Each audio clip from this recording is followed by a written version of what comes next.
మరి లోకల్లో ఎన్ని రంగులున్నాయి? అవి ఎలా ఉంటాయి?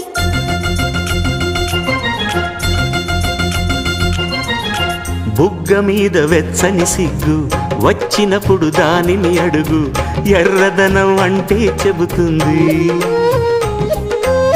పెదవి కొమ్మ పూసిన పువ్వు అందమైన నీ చిరునవ్వు, తెల్ల రంగు అట్టా ఉంటుంది. నీలో నిలువున పులకలు రేగిన వేళ నువ్వే పచ్చని పైరువు అవుతావమ్మా. దిగులు రంగే నలుపు అనుకో, ప్రేమ పొంగే పసుపు అనుకో. భావాలను గమనిస్తుంటే ప్రతి రంగును చూస్తున్నట్టే, చూపులు ఎవరివైనా చూపించే లోకం ఒకటి. నేస్తమా ఇద్దరి